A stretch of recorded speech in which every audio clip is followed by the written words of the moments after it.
적인 역할을 담당을 했고, 난민들 중에서 이 구도 자체에 불만을 가지고 있던 사람들, 이런 사람들이 복합돼서 일종의 연합 세력으로다가 광해군 시대를 끝장내고 인조 시대를 연 거예요.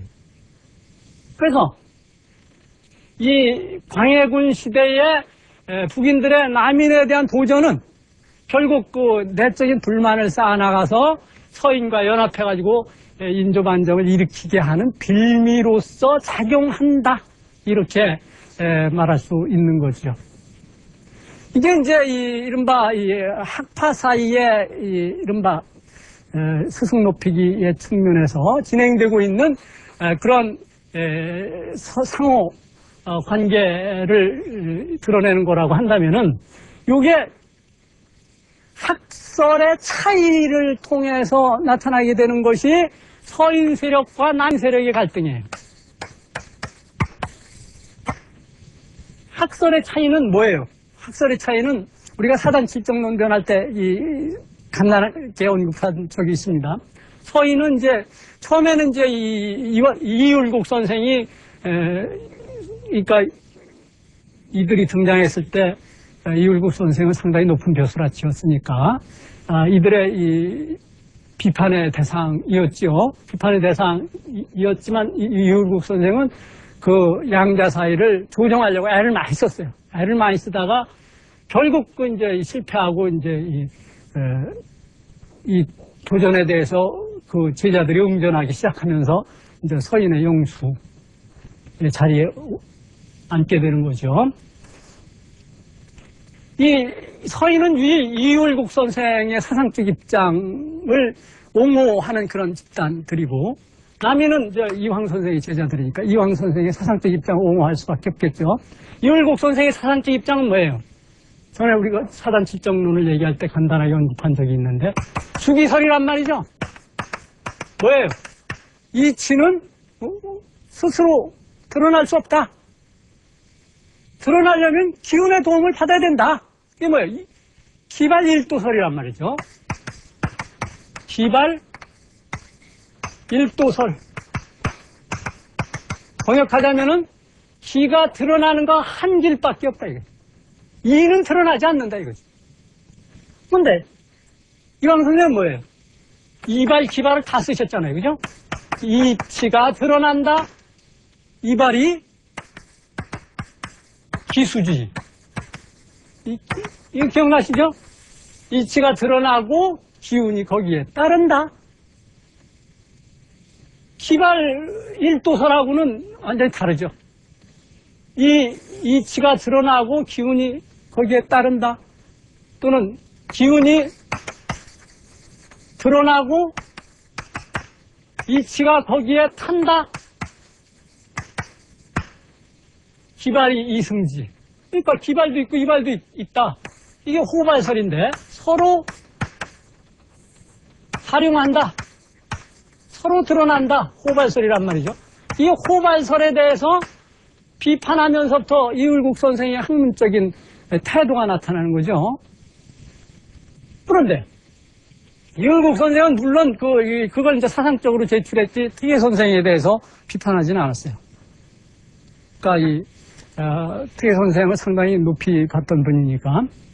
근데 그 제자들의 경우에는 상황이 다르단 말이에요. 제자들의 경우에는 결국 이른바 학파가 당파와 동일시되는 그런 역사가 점점 강화되어 나가니까 결국 사상적으로 승리하느냐의 여부가 정치적으로 승리하느냐의 여부를 결정 지어줄 수 있는 조건이 된단 말이에요. 그래서 그 제자들의 경우에는 이 서인 계열에서 이 남인 계열을 사상적으로 비판하기 시작해요. 그 첫머리에 놓여지는 사람이 사계 김장생. 김장생 선생은 이 선생 계열이다, 이렇게 보면 되죠. 이 김장생 아드님이 김집, 그 다음에 우리가 잘 아는 송시열, 송준길, 또 권상아 이렇게 흘러내려가죠. 그러니까 여기에서 또 윤중 이렇게 흘러내려가거든요. 뭐예요? 이게 서인 계열이에요. 서인 계열이 이렇게 송시열의 시대까지 와가지고 송시열 직계는 노론 계열으로 흘러내려가고 이게 노론이 조선 후기를 장악한 세력. 이쪽으로 갈라져 나와가지고 소론을 형성. 그러니까 김장생 시대부터 이제 이 선생 계열에서는 그 정파적인 입지를 확립하기 위해서 사상 투쟁을 할 수밖에 없어요. 그러니까 이왕 선생의 이 호발설, 이도 바라고 기도 바란다. 특히 이제 이가 바란다. 요거에 대해서 사상적 전투를 시작하는 거예요. 그런데 사상적 전투를 여기서 시작했는데 응전을 안 하면 지는 거 아닙니까? 그죠? 응전을 안 하면 지는 것이니까 응전을 처음 시작하는 사람이 누구냐? 이왕 선생이 있다면은 이왕 선생의 제자들이 여러 분이 있지만 조목이라고 하는 분은 그 중에서 고제죠. 이분은 이제 벼슬을 하기보다 이제 이왕 선생 옆에 머물러가지고 평생을 모신 분이에요. 그래서 이제 돌아가신 다음에도 이왕 선생이 돌아가신 다음에도 이왕 선생의 문집을 발간하는데 인생을 바친 사람이죠. 어찌 보면은 이왕 선생의 오늘이 있기 위해서 스스로를 있게 하기 위해서 스스로를 희생한 사람이다. 이렇게 볼 수 있죠. 그래서 그런 것 때문에 이 조목 선생은 이왕 선생의 도산서당에 같이 배양돼 있어요.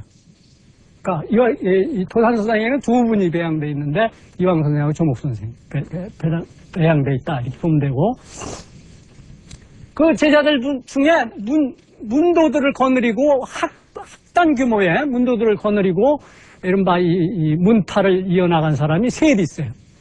하나는 뭐 많이 들었던 이름이죠. 김성일 존칭 생략하고 유성룡, 이 뭐 중요성과 상관없이 그냥 그 단순 나열하는 겁니다.